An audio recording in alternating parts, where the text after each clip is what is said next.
Dawn crawls over cane stubble, and a ditch turned into a wall. The Mississippi runs brown to the right, swamp crouches to the left. Between them, on the Chalmette plantation, a thin American line waits behind a parapet of mud and timber. The Rodriguez Canal holds cold water.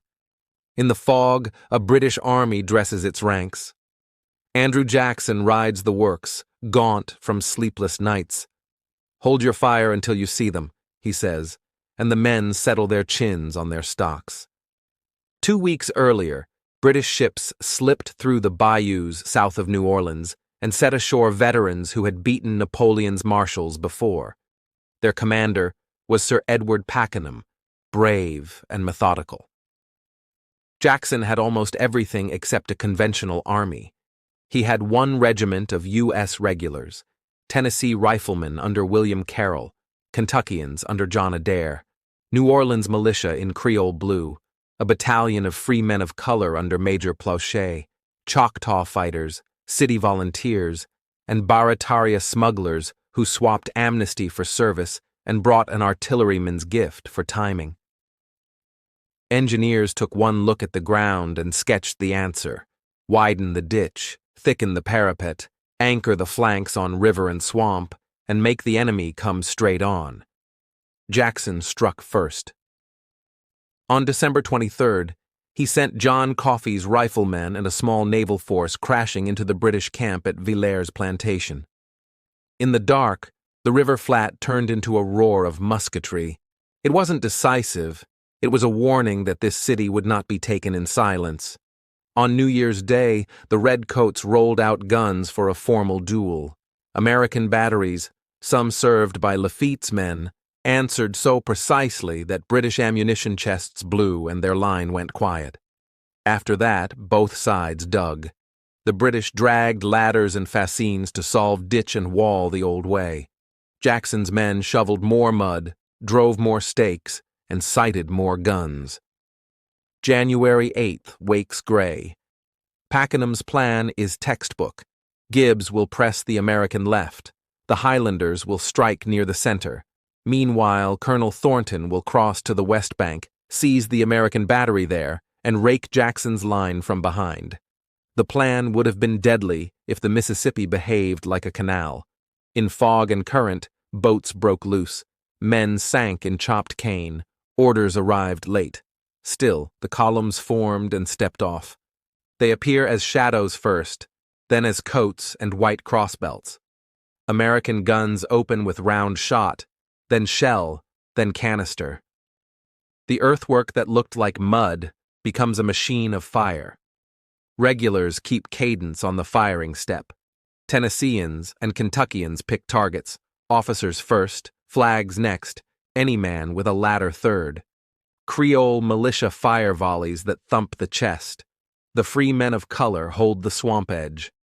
The Baratarians run their pieces like a ship's crew, fast, profane, exact. On the British right, where the 44th foot was to carry ladders and fascines, confusion bites hard. The tools aren't there when the front ranks reach the water. Courage meets physics. The ditch is cold water. The far bank is a wall. Gibbs pushes the regiments anyway. The ditch fills with bodies, the living crawling over the fallen. In the center, Pakenham rides in a fog of powder smoke, waving his hat. A ball rips his bridle. He mounts a fresh horse and sails into the storm. Another shot tears his arm. A moment later, canister cuts him from the saddle. He is carried to the rear and dies among cane stubble. North of that churn, the 93rd Highlanders advance as if a drill page had come alive, kilts soaked and dark. They march until the whites of their eyes show. The fire that meets them knocks breath out of the air. Whole files go down. A few reach the ditch, slip, claw, and spill back. Ladders bite the far bank and vanish in splinters. Officers dress ranks because that is what officers do. Riflemen mark them first. Flags rise, dip, disappear into steam. On the American right, the river slides past with its own indifferent rhythm. Across that water, hours late, Thornton finally manages boats, crosses, and storms the West Bank battery. He turns the captured guns and begins to rake the main line as planned. But time has already broken the plan's spine.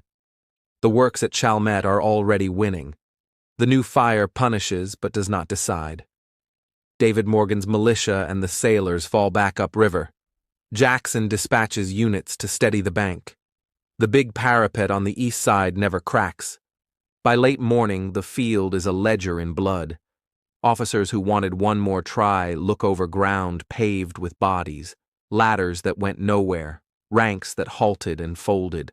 Litters carry wounded to surgeons with wet sleeves.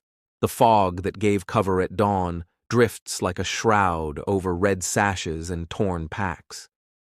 On the American side, someone finally tallies losses, just over a dozen killed on the main front, a few dozen wounded, more casualties from the fight across the river. Men look at their boots as if embarrassed by the math. Stories outrun truth within days. People claim cotton bales stopped the British like magic. The bales were tried, caught fire, and were dragged away.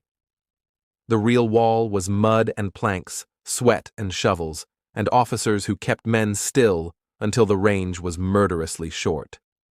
Another rumor rides the winter Atlantic, that a treaty already signed at Ghent made the battle pointless.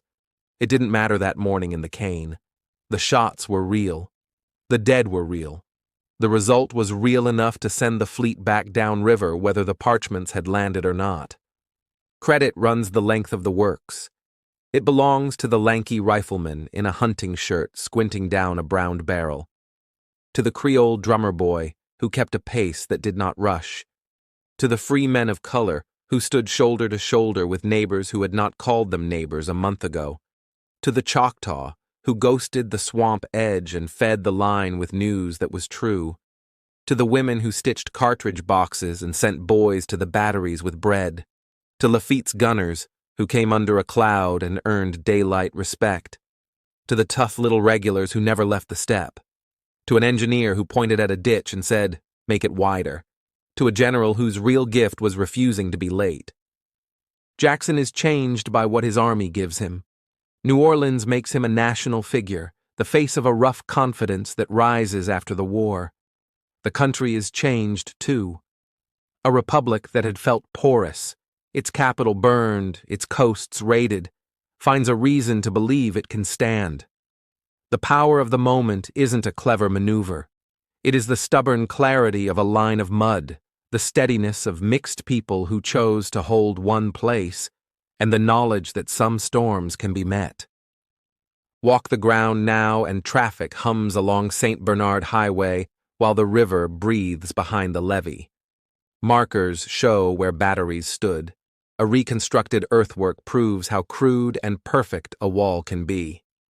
If you stop talking, the place teaches how long 100 yards becomes when someone must cross it under canister, how much a ditch matters when you own its edges, how fast discipline wins when chaos thinks it has time.